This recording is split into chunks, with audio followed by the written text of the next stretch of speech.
Primer bloque de este capítulo número 22 en la segunda temporada de Undergráfica. Y estamos los tres en la mesa. Falta el pelado del área. ¿Dónde está? ¿Alguno lo vio?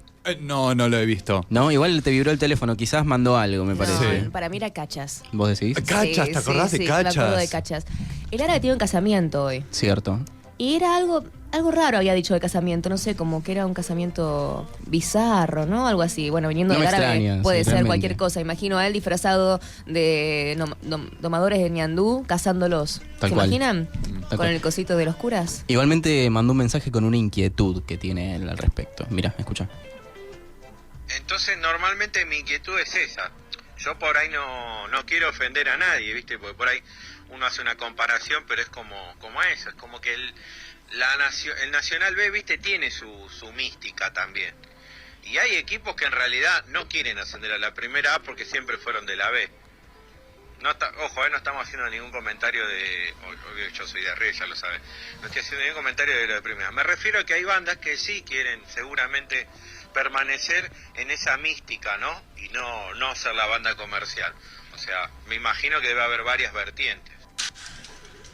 Creo que de esa manera le podemos dar la bienvenida ahora sí oficialmente a Sebastián Duarte. Seba, bienvenido. Hola, ¿qué tal? Un placer. ¿Pudiste escuchar un poco lo que decía el árabe? Sí, está bueno. Estuvo buena la introducción, que justo me diga que pase yo. ¿Y Sí, qué- viste, acá hacemos muy buenos pies.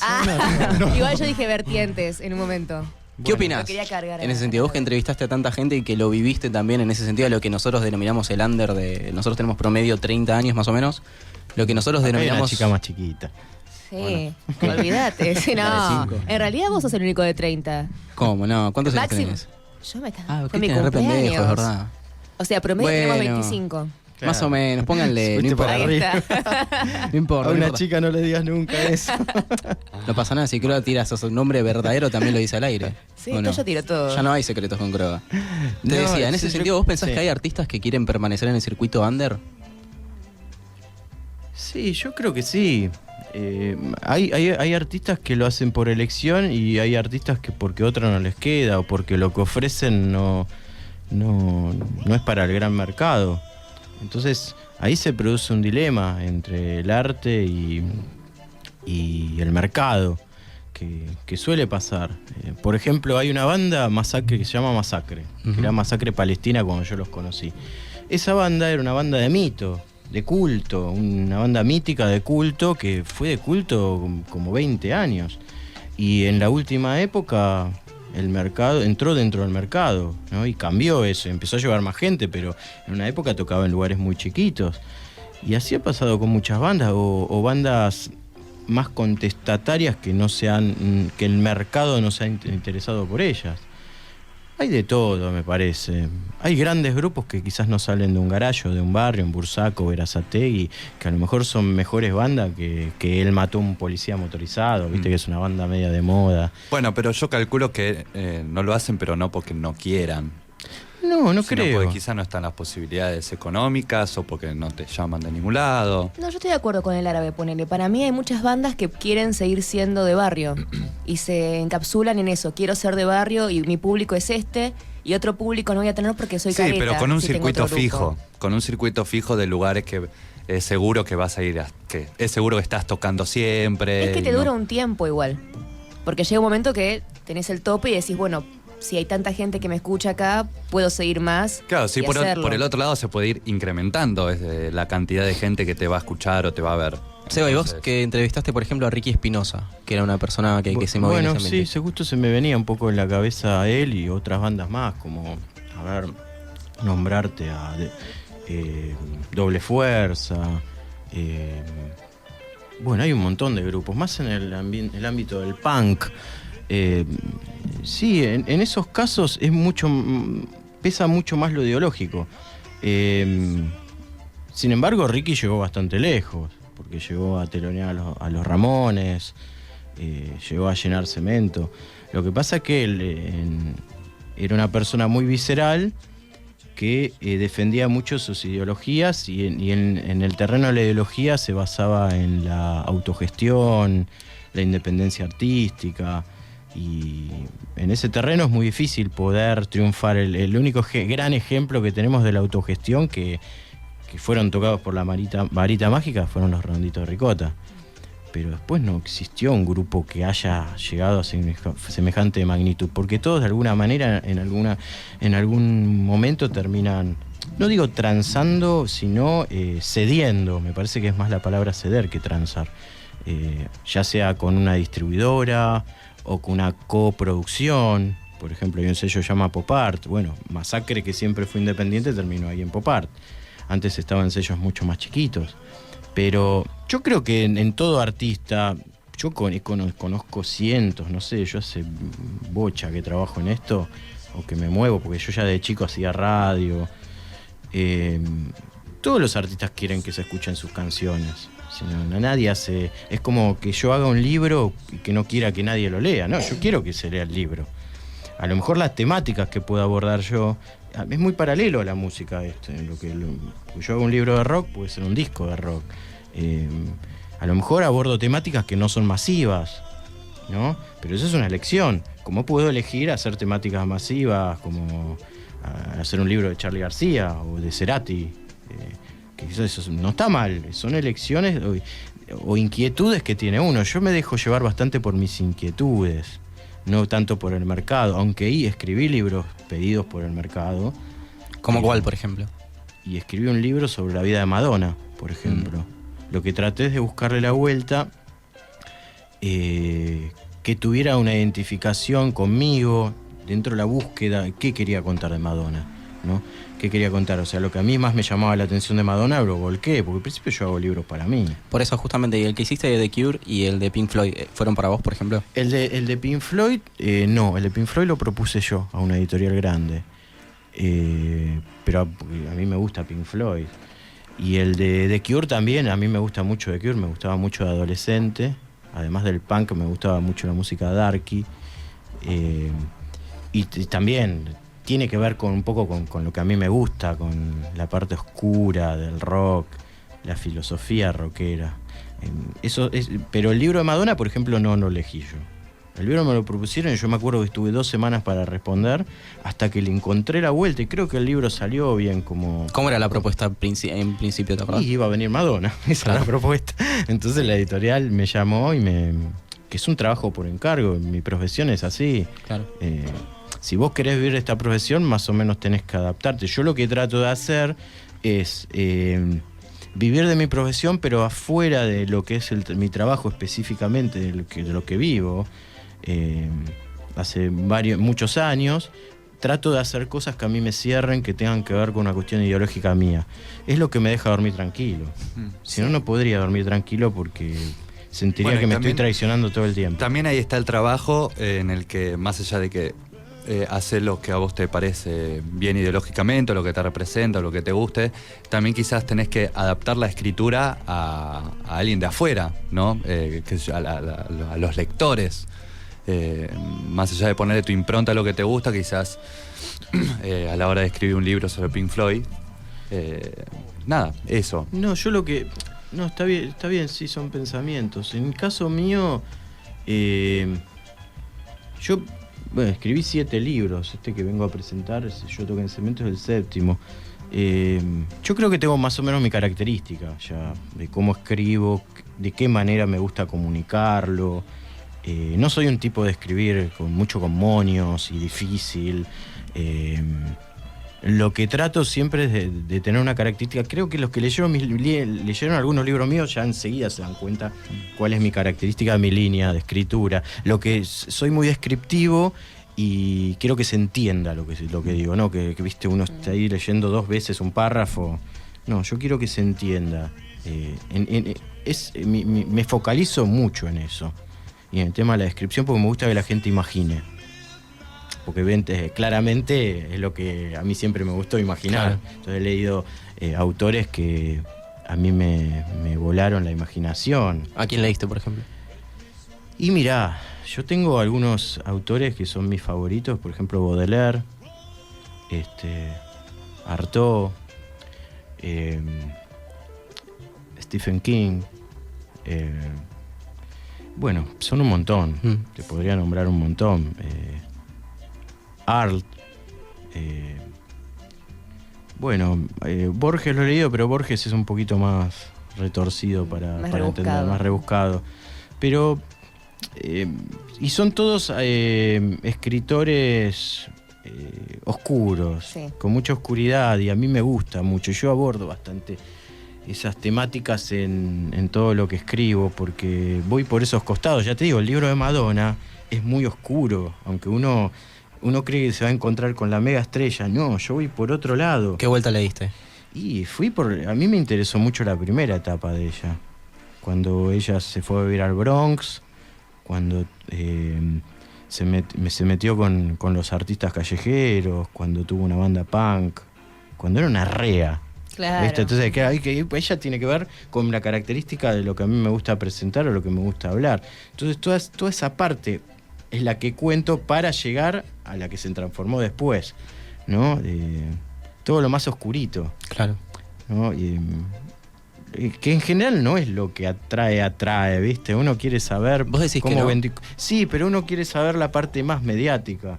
No sé, ¿por qué le compró el cuadro a, no sé, a un artista? O ¿Qué cuántos pasó con- novios tuvo. Claro, o sí. o si se droga mucho, si se droga poco, si es anoréxica, esas cosas, viste, que la gente busca siempre el morbo, El morbo, claro. y el peor momento. Claro, que obvio, del yo alguna de artista. esas cosas también las tengo que tocar si hablo de la vida de ella, pero quizás la impronta tiene que ver más con la personalidad de la mina. Pero está bueno también para entender un poco de dónde salió cada artista, ¿no? Porque si no, siempre que es una estrella, que tiene todo, y bueno, se sintió mal y empezó a caer en la oscuridad. No, todo sale de algo, ¿no?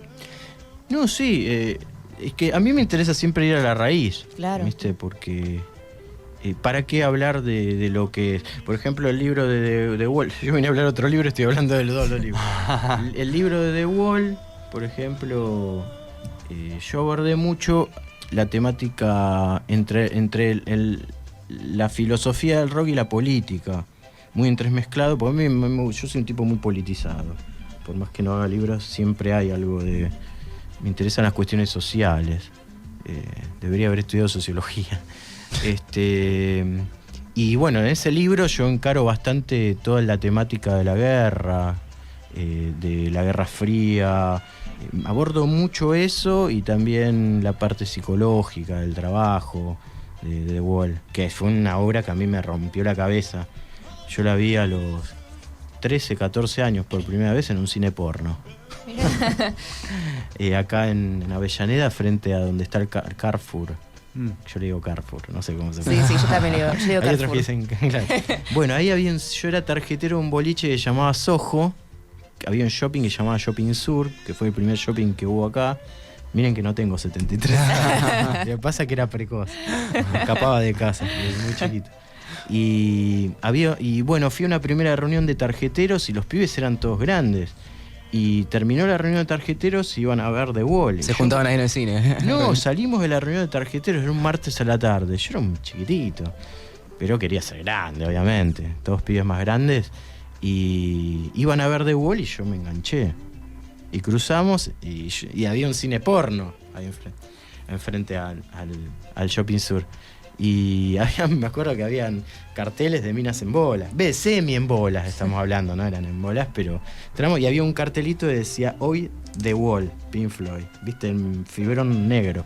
Y entré, a mí me cambió la vida, porque ahí empecé a inmiscuirme en el ámbito del rock, a pensar también, a buscar una ideología propia. Yo era muy rebelde adolescente, muy contestatario, era punk, me colgaba gilet en las orejas. Sí, o sea, caía en cana fin de semana de por medio, obviamente, por hurtación de imagen. Pero bueno, me empecé a interesar por las cuestiones sociales, políticas, el rock como filosofía de vida. Enseguida empecé a ir a Cemento. Yo toqué en Cemento, es el libro que estamos Justamente, ¿no? Y el presentando. primer recital que presenciaste fue uno de Divididos, que es lo que está sonando Sí. de cortina en este momento. Sí, yo no puedo escuchar, pero... Y después, bueno, vino el libro de Ricky Espinosa. ¿Te parece si después de la tanda seguimos hablando Sí, del de sí, Cemento? totalmente. Vamos por lo pronto a escuchar un temito, vamos con Flema, haciendo todos los días son hoy.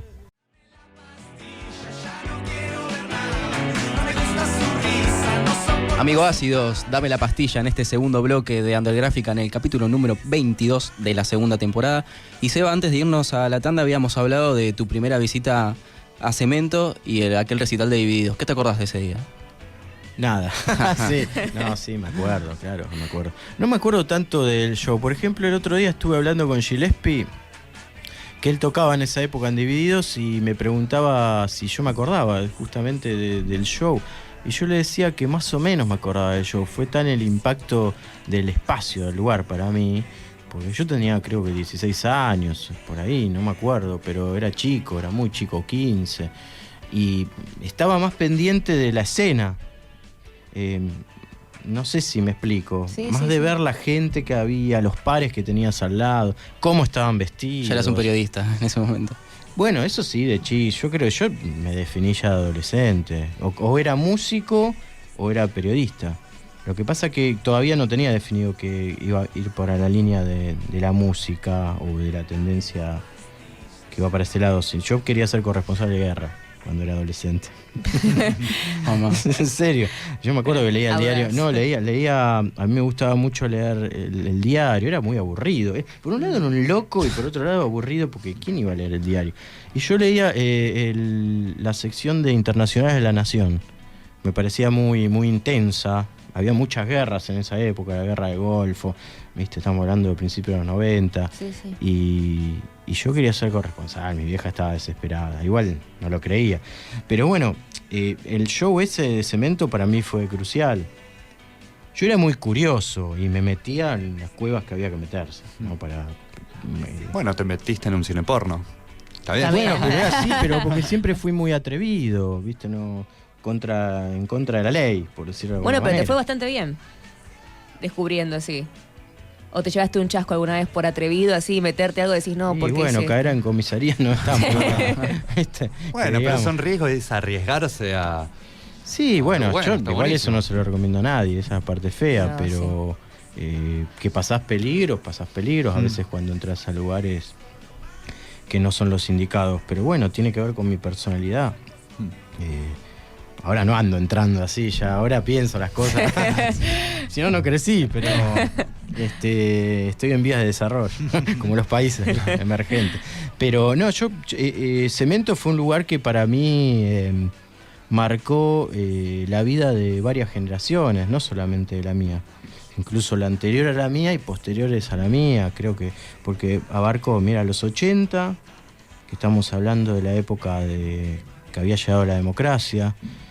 Antes que nada te voy a decir una cosa del libro. Yo me meto un poco en los rasgos sociales de época y como dividí esas partes entre los 80, los 90 y la parte del 2000, hago una introducción donde relato la situación social de la época y política. Cuento quién era el presidente, qué situación había. Claro, lo Porque pones las en bandas- contexto. Claro, Es sí, que justamente me pone parece que los contexto. artistas también estaban en todo ese contexto. Incluso.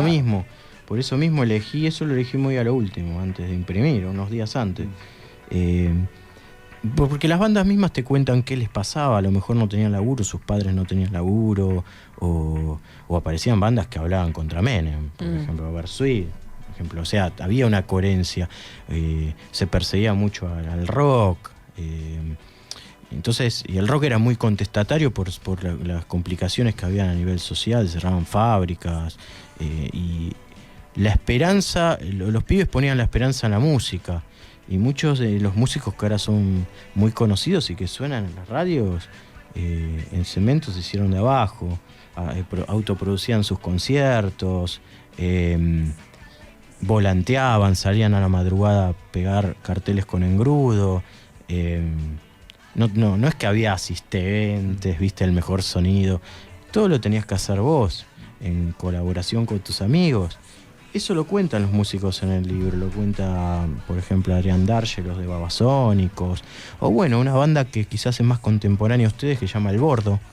Bueno, Ale Kurz, hay un reportaje que está muy bueno, que cuenta más o menos cuando él era chico, cómo empezó a ir a Cemento y todo el sacrificio que tenía que hacer. ¿Crees que para una banda under es mucho más fácil ahora pegar el éxito, ponerle o dar el salto que antes o no? No, son otros tiempos. Yo no podría hacer comparación porque eran otras épocas, ¿no? El rock se hizo más conocido. Cuando yo empecé a ir a Cemento, no había muchos reductos de rock, ni habían 1 millón de bandas. Ahora hay una manzana, una banda por manzana de barrio, seguro. Si vos, en esta manzana debe haber una banda y en la de enfrente otra. Eso no pasaba tanto. Entonces el ambiente era mucho más chico y Cemento nos albergaba a todos. Todos estábamos consustanciados con lo mismo, que era el sueño, la fantasía y el lugar donde poder vomitar nuestro desánimo social. Y entonces todos los jóvenes nos juntábamos ahí. Además que aparecían las tendencias, qué sé yo de adolescente llegué a tener cresta. Entonces, claro, me veían en la calle caminando con una cresta y las viejas del barrio, Doña Tota, Rosa, que todas se cruzaban la calle. ¿Me entendés? Eso ya no pasa ahora. Ves un chico teñido y no pasa nada, o con un aro. No. Pero en ese momento sí. Y uno buscaba ser contestatario frente a un sistema. Ahora son otras las búsquedas. No digo que sean ni mejores ni peores. Son otros tiempos. Son otros tiempos. Y la tecnología ha avanzado muchísimo. Hoy se graba un disco. Tenés una buena compu, un buen soporte y podés hacer un disco en tu casa. Sí. Antes había que grabar un disco, Y nosotros andábamos con los cassettes, que los regrabábamos, le poníamos una cinta scotch en las puntitas para volver a grabarlo. Y así íbamos pasando, y nos pasábamos los cassettes, no había tanta información. Entonces en Cemento, cuando te juntabas, yo tenía amigos que eran de Cemento, que nunca vinieron a mi casa, ni nunca fui a la casa de ellos, pero que yo llegaba un sábado a Cemento y me encontraba, ¿qué haces, loco? ¿Cómo andás? Y nos tomábamos una birra y me contaba algo. A lo mejor el flaco vivía en Villa Urquiza, en otro lado de la capital, o me traía un volante de algo, me decía, che, mirá esto, que aquello. Entonces ibas buscando información. Ahora googleás, pero en ese momento tenías que ser muy intrépido. Ahora ponés un nombre, vos pusiste mi nombre y saltó en internet, es fácil, pero antes que... Estás en la Wikipedia, chabón. Llegaste, si estás en Wikipedia, llegaste. No, pero se anotó el mismo. No, pero vos sabés que es verdad que era más difícil todo, pero era más apasionante. O además te encontrabas con... Había alguna banda que tenía algún cassette y lo tenías que ir a buscar, por ejemplo, a Cabildo y Juramento, en Belgrano. Entonces te tenías que tomar un bondi hasta Capital, el 60 acá en Barracas, para llegar a Belgrano, 70 horas viajando, para ir a buscar en la Galería Churba, no sé, un disco de Animal, por ejemplo, un cassette de Animal. Pero era toda una aventura. Y llegar a Cemento para todos nosotros era una recontra aventura, porque siempre pasaban cosas ahí a la noche. ¿Cómo qué, por ejemplo? Y no sabías con qué te ibas a encontrar ahí adentro, con un espectáculo raro, con una performance extraña de algún grupo, porque los grupos que pasaban por Cemento tenían la libertad de hacer lo que quisieran. Omar Chabán les daba la libertad de producir sus shows. Entonces podían desplegar todo su potencial ideológico. Bueno, yo trabajé muchos años con Versuit, por ejemplo, y yo recuerdo que en la década del 90 nosotros armábamos shows que eran entre la música y el teatro, lo teatral. Había mucha gente arriba del escenario, o hacíamos intervenciones entre la gente. Me acuerdo, para graficarlo cuento este ejemplo nada más, ¿no? Para que el chico que escucha y quizás no, o la señora que no conoce esto, pueda entenderlo. Hicimos una presentación de un disco que se llamaba Don Leopardo, me acuerdo. Creo que fue en el año 95, 96, por ahí, por mitad de los 90. Y hicimos una producción como Don Leopardo era un personaje de medio demoníaco, ¿viste? Un personaje creado de la imaginación, de la fantasía. Y era una discusión entre Dios y entre el demonio y Dios. A nivel social. Entonces, por ejemplo, hicimos toda una intervención donde aparecíamos muchos con caretas de demonios entre la gente, de la nada. La gente se asustaba. Y había venido una chica que se manejaba en zancos, porque había muchos artistas callejeros que intervenían en el grupo, que invitaban los pibes de la banda. Y entró con un zanco gigante, ¿viste? Entre la gente y con una Biblia gigante y empezó a romperla y pusimos unos ventiladores y los papeles de la Biblia empezaron a esparcirse entre toda la gente y después entró el Pelado Cordera medio disfrazado de demonio y Enrique Sims también en una silla de ruedas corriendo a toda la gente, haciendo un escándalo y después se apagaban las luces, se prendía, empezaba el show y aparecían actores en el escenario. era como verás que todo tiene que ver con todo lo que lo estoy narrando, porque yo al principio te conté que cuando yo escribo me gusta mucho la descripción. Que el lector pueda Estar ahí. imaginar, claro, eso. Porque vengo de ese palo, ¿entendés? Yo vengo del palo de Cemento, del Paracultural, que también era un lugar donde había teatro, rock, estaban las gambas al ajillo, gente muy loca, ¿viste? Que a mí me abrió mucho la cabeza, era muy fuerte toda la información para mí. Y la contracultura, eso nosotros lo llamamos contracultural, porque la cultura te proponía otra cosa, los teatros, lo que vendría a ser hoy la trastienda, Claro. ¿viste? Todos esos lugares. Y la cultura era así, la contracultura tenía que estar más en lo clandestino, lugares más oscuros. Cemento estaba en un lugar feo. Estaban, por ejemplo, tenías travestis en las esquinas, chorros, de todo había ahí en esa zona que es Constitución y Montserrat. De hecho, yo escribí un libro que se llama La Constitución Travesti, claro. que cómo nace de mis idas a Cemento. Cuando yo salía de Cemento me metía en los bares de la zona. Y bueno, y después me fui conocí un bar de travestis, que habían como 50 travestis que paraban ahí. Empecé a ir a ese bar y después me metí en ese bar, me hice amigo de travestis y después me fui a vivir a pensiones con travestis, en la zona de ahí. Obviamente te vamos a repreguntar sobre esto que me estás contando, así que no sigas ahora, seguimos después del corte. Vamos a escuchar un temita, justamente están hablando de Versuit, vamos con CSM, señores, y acuérdense antes de votar. No me lleve tampoco los agravios, ni en la mudanza entrar. Tercer bloque de Undergráfica en el capítulo número 22 y Croa está como lo que quiere hablar. ¿Qué querés decir? No, bueno, estábamos hablando del tema de edad, de que Sí. yo no tuve la posibilidad de conocer Cemento, Sí. que me hubiese gustado porque es la cuna del rock, ¿no? Claro, por eso estamos acá con Sebastián Duarte, justamente. Exactamente. Para hablar de Yo Toqué en Cemento. Seba, 35 entrevistas. ¿Hay alguna que te guste más que otra? A mí me gustan todas, porque todos dicen algo interesante, o que a mí me llamó la atención y que me parecía interesante que la gente lo sepa. Pero, por ejemplo, me gustó la charla con Necro de Fan People. Esa charla estuvo muy buena porque ese chico empezó con la movida de la música hardcore acá en Buenos Aires, hardcore a la mitad de los 90, y hacía esos recitales antifascistas, gay antifascista, lo hacía porque había una tendencia muy homofóbica en esa época, y entonces él se plantó frente a esa escena y planteó esos festivales en Cemento. Bueno, me gustó mucho el reportaje a la Mona Jiménez, por ejemplo, que aparece. Voy a decir, la Mona Jiménez, el cuartetero sí tocó en Cemento. El bautismo del rock lo tuvo en Cemento, y la Mona tocó cuarteto y los punks lo escupían. ¿Viste? Entonces es muy fuerte. Ese reportaje para mí es bisagra. Me costó mucho conseguir ese reportaje. Es muy difícil hacer nota a la Mona Jiménez, conseguirlo.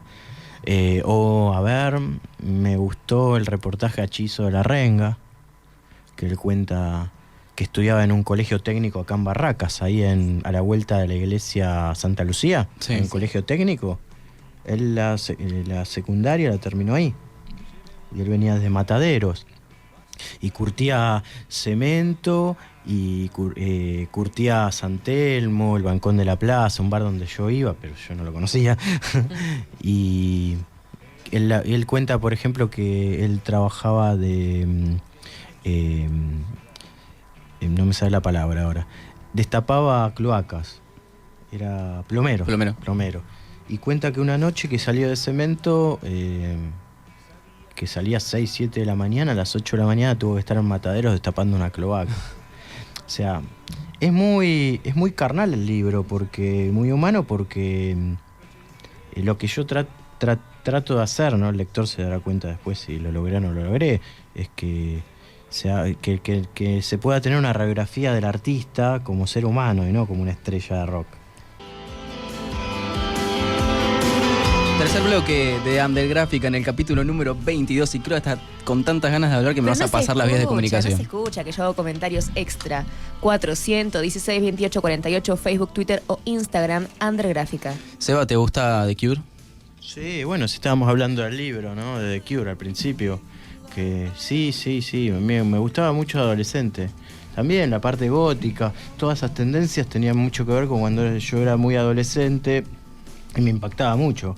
De hecho, yo tenía un grupo en Avellaneda, yo soy de Avellaneda, tenía un grupo de conocidos en la Plaza Alsina, que es en el centro de Avellaneda, y los punks se juntaban al lado de del mástil, hay un mástil en la plaza, ahí estaban los punks, y al lado del monumento de la Plaza Alsina estaban los darks, que tenían todos sus pelos batidos y eran todos pálidos.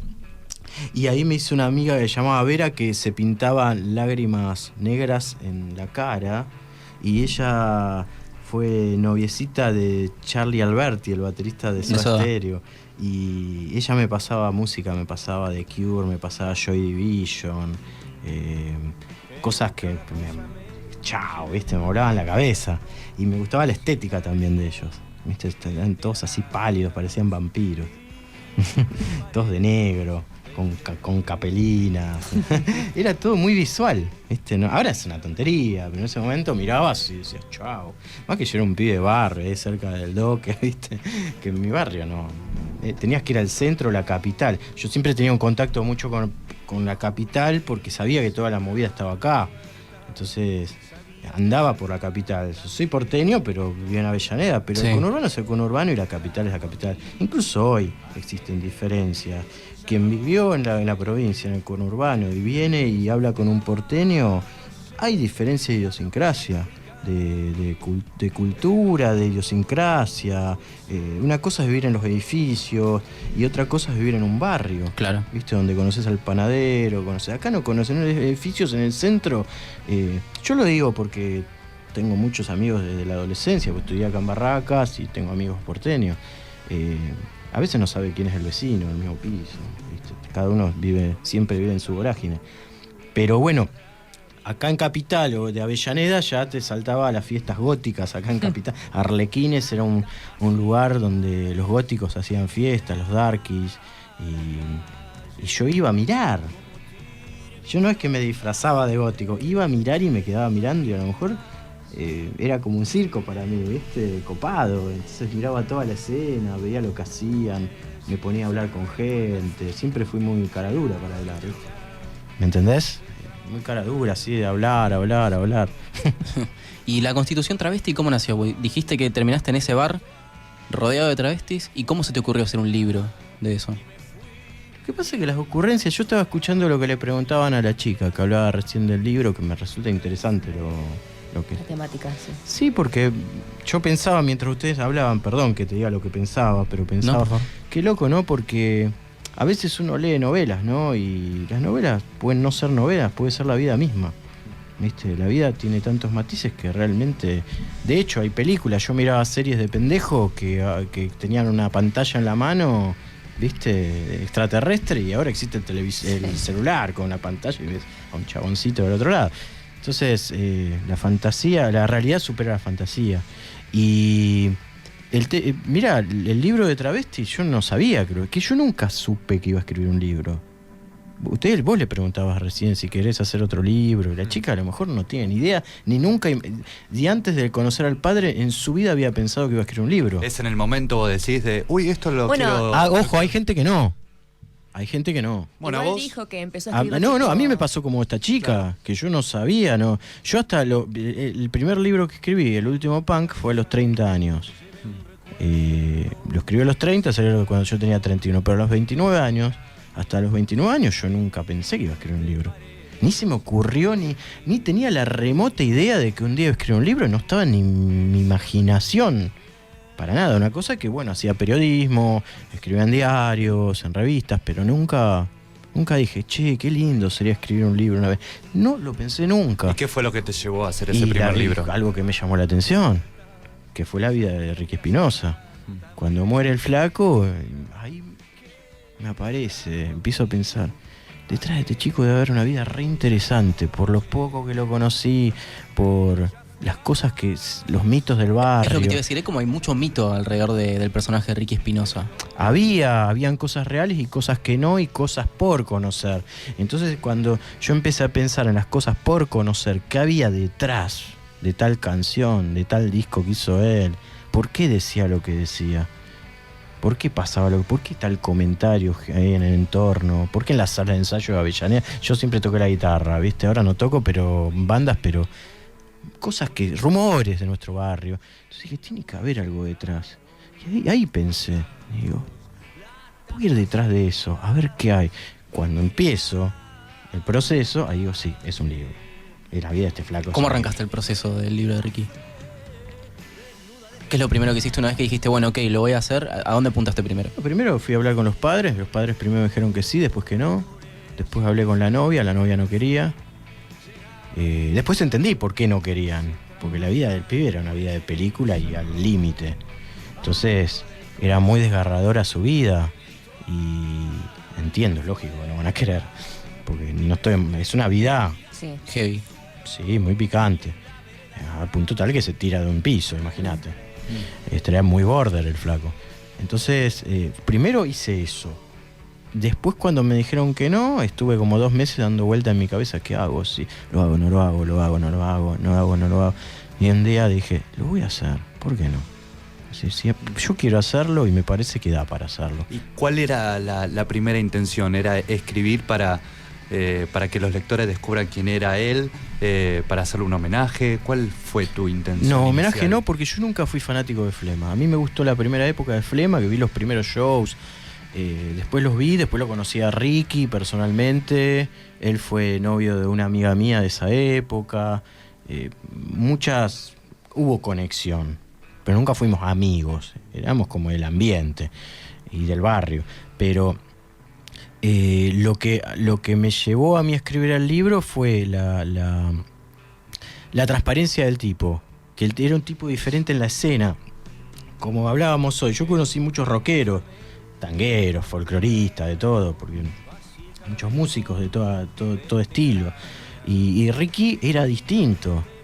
Deben haber un montón de Rickys, como hablamos hoy, en un garage en Bursaco. Seguro. A lo mejor hay más Ricky, ¿viste? Sí. Pero Ricky trascendió más allá de su forma de ser, de su particularidad, de ser un rebelde inaudito, de ser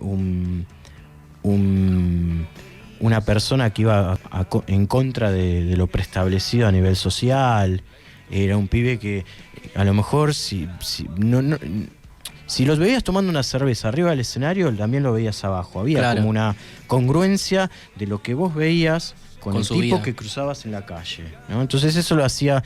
Y a mí yo no lo conocía a Luca Prodan por una cuestión de edad. Lo vi, viste, de casualidad, mi hermano me llevó a un show antes de que muera él, pero mi hermano mayor, pero me hacía acordar más. Yo había leído el libro de Luca que escribió Polimeni, Carlos Polimeni, que es un periodista, y lo leí, me acuerdo cuando yo era adolescente. Y la vida de Luca o qué sé yo después me hice muy amigo de Las Pelotas, que era un grupo que yo iba a ver. Entonces todas las cosas la información que había de Luca, cuando empiezo a averiguar la vida de Ricky, me parecía como que era de esa característica, eran muy personales, muy genuinos. Y Ricky era un punk de verdad, era el último punk. Sí, total. ¿Cuántas anécdotas, no? Y cuántas preguntas queremos hacerle. Para ahí no te hablé lo de los travestis. No importa, vamos a una tanda y me la contás en el próximo bloque, dale. El arte emergente tiene su espacio. Undergráfica, por FM 89.3.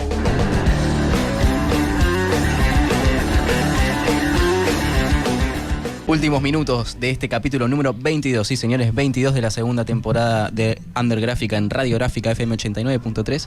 Seba, cuando pasás por ejemplo por Cemento, ¿no? Ahora, no sé si sos de la zona o si pasás por la zona, eso quiero decir. ¿Qué te pasa cuando lo ves cerrado? Teniendo en cuenta que hay tanta historia en ese lugar y ahora es un estacionamiento. Bueno, no solo pasar por la calle, pasé el día que fui a registrar el libro a Derecho de Autor, pasé caminando por ahí, pero fui inconsciente, que empecé a caminar por Santiago del Estero, di vuelta y me iba como para el Metrobús, ahí en Humberto Primo, y pasé y frené, pero fue muy fuerte que justo en el proceso del libro pasé caminando. Y nostalgia, tristeza, como dicen los brasileños, saudade, mal pronunciado. Eso me produjo, ver autos, ver que es un estacionamiento de autos, el gobierno de la ciudad. Y ese tema se abordó con los músicos. Muchos músicos, mirá que cada uno por su lado, los reportajes. fueron realizados, pero muchos coincidían en una idea de que el lugar tendría que ser tipo un museo. Que hayan butacas, que se puedan ver shows que hubieron ahí, ¿no? Y que puedan ir artistas, por lo que simbolizó el lugar. ¿Y crees que hoy en día hay algún lugar como Cemento que tenga esa magia que tenía Cemento?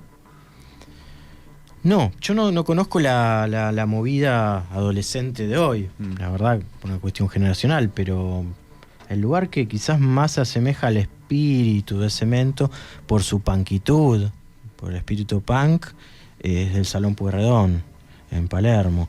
Creo, pero tampoco lo es por completo, porque Cemento albergaba a diferentes tendencias musicales, había de todo. Había de todo, en cambio, claro. el Salón Pueyrredón es más de tendencia punk. Pero el público, si vos ves la gente que va al Salón Pueyrredón, es más parecida a la gente que iba a Cemento. Porque Cemento tenía más la impronta punk, más allá de que podías ver a Las Pelotas, a Divididos, a Versuit, a Los Ratones. Tenía una tendencia muy punk, el punk andaba por ahí siempre. ¿Conociste Cromañón? Sí, yo fui a la inauguración de Cromañón que me invitó Omar Chabán. Me acuerdo que tocaron Las Manos de Filippi y tocó El Otro Yo, tocaron varias bandas y estuve en el VIP, que fue donde se murió mucha gente. Pero yo ya conocía ese lugar. Cuando yo tenía 18 años fui a la Bailanta una vez. Un día se metió en la bailanta el chico. Claro, sí, fui a la Bailanta cuando tendría 18, 19 años y me llamó la atención cuando me dijeron que abría lugar y me invitaron. Dije, voy a ir. Aparte me tomaba el 98 a Avellaneda y termina ahí, en la Plaza 11.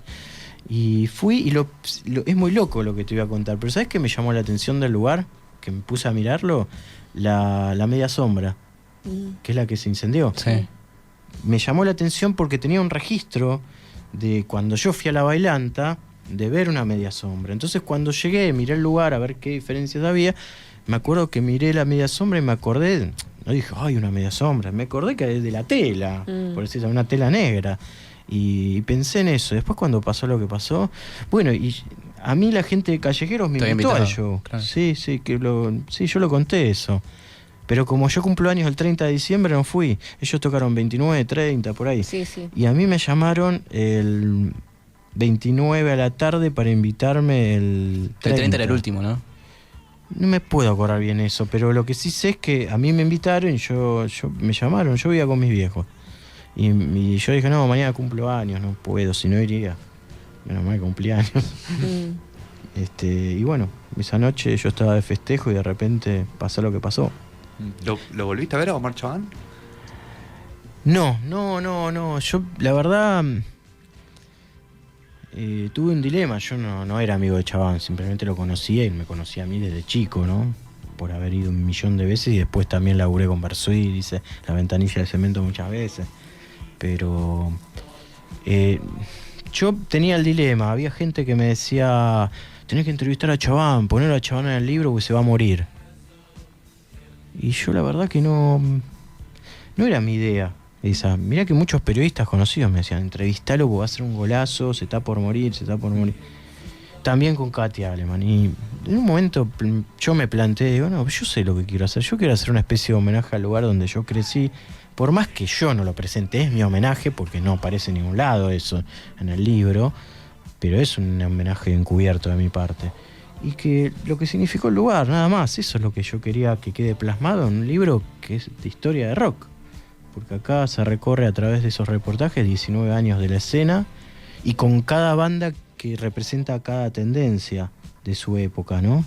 Ya, por ejemplo, está el cantante Boneto, el Boneto de los Cafres, que es del ambiente reggae, o Roy de los Ratones Paranoicos. O sea, hay diferentes movidas como para que se entienda qué es lo que pasaba y cómo era cada tendencia y cuáles eran sus pensamientos también. Igual yo creo que Cemento no hubiera sido Cemento si Chabán no hubiera estado a cargo en ese sentido. No, porque Chabán era un loco divino. Era un loco de la guerra, que venía de otro palo, venía de la cuestión ideológica, donde él quería promulgar la música, la contracultura y que los jóvenes pudieran cumplir con sus sueños.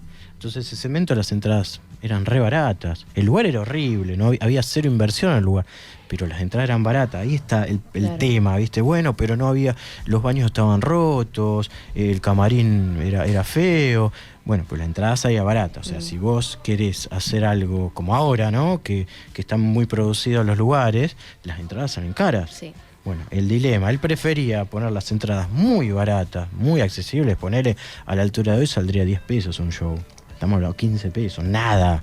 Un show sale 150, 200. Bueno, Cemento entrarías por 15 pesos. Está bien, el lugar era horrible, pero el pibe podía, ¿viste? Y el pibe que era de clase media-baja también podía acceder a la entrada. ¿Te acordás de las condiciones de seguridad del lugar?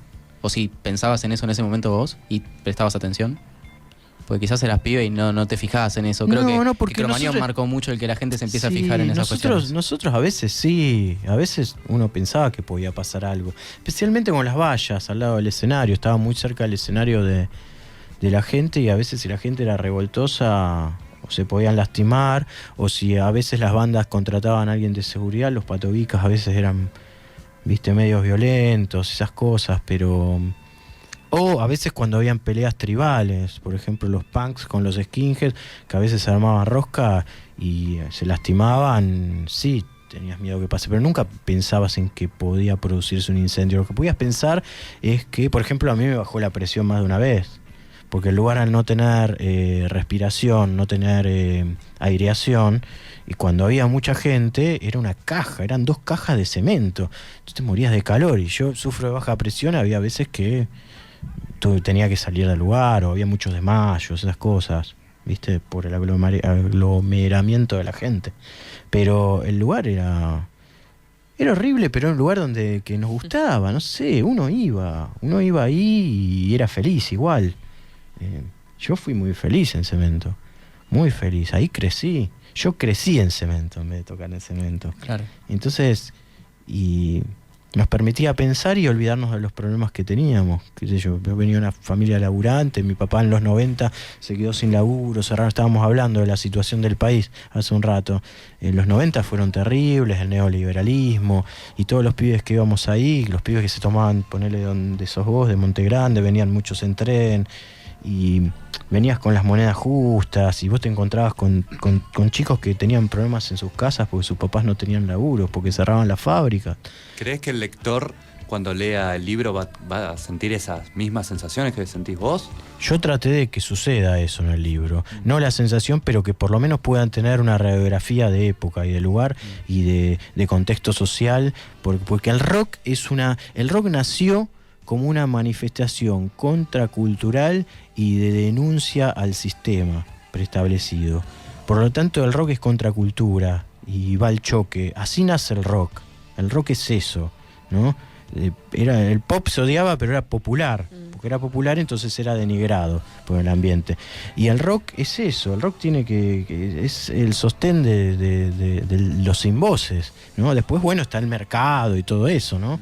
Pero grafica Cemento y las bandas que pasaron por ahí todo el ámbito contestatario a los problemas sociales que había, porque los chicos padecían eso. Bueno, ya te digo, mi papá laburaba en una fábrica de fideos frente a la cárcel de Caseros y la fábrica quebró. Le pagaron 2 mangos la indemnización y encima 1/4 parte. El padre de un amigo mío, que vos, Croa, lo conocés, de Pablo, se enfermó y se murió. Entonces, bueno, imagínate, bajo ese contexto nosotros íbamos a los recitales de rock y nuestros aliados eran los músicos que estaban arriba y el pibe par a voz, que también se llevaba una sonrisa de ahí, o una canción, una letra. Estaba buenísimo, ¿viste? Ahora seguramente pasa también en otros ambientes, pero era otro momento del país, ¿no? Y era tu momento aparte, que es lo que lo hace único en ese sentido. Sí, bueno, y bueno, ahí está el reflejo de eso, que yo toqué en Cemento. El libro se consigue, está en las cuevas de rock, como es un libro autogestivo, no lo saqué por Editorial Ediciones del Pollo, soy yo, porque es mi sobrenombre Pollo, entonces inventé ese sello, que es el tercer libro que saco de manera autogestiva, Yo lo llevo a las cuevas, a todos los locales de locuras, Xenon en Zona Sur, La Plata, está en Mar del Plata, está en Rosario, en diferentes locales. Los distribuidores, algunos amigos me lo llevan. Y si no, Mercado Libre, Facebook también, que yo tomo contacto directo con los lectores. ¿Cuánto sale? Si me lo compran a mí, 70. Bien, es Y un buen barato. número. Es un Sí, buen número. claro. Es un Sí. buen número. Y después, bueno, las reventas es otra cosa. Claro. Pero yo tomo contacto, voy a las ferias. Bueno, aprovecho para avisar, la semana que viene voy a estar en la Feria del Libro Independiente. Yo participo hace 6, 7 años, voy con mi stand, llevo mis libros, me quedo todo el día ahí. Que no me acuerdo dónde es. En Floresta es, en un galpón en Floresta. FLIA se llama. Si uno googlea Después buscamos FLIA, bien la dirección y la sale. ponemos en Voy a las estar redes. ahí. Y después el otro fin de semana, el 15, el domingo 15, voy a estar en el Salón Pueyrredón, que está la Feria del Libro Punk. Ahí voy a estar presentando este libro, voy a llevar los otros libros y voy a estar toda la tarde, hasta la noche. En el Salón Pueyrredón, domingo 15 de noviembre. Muy bien, Sebastián, muchísimas gracias por haber estado con Gracias a nosotros. ustedes. Sebastián Duarte, señores, en Undergraphic.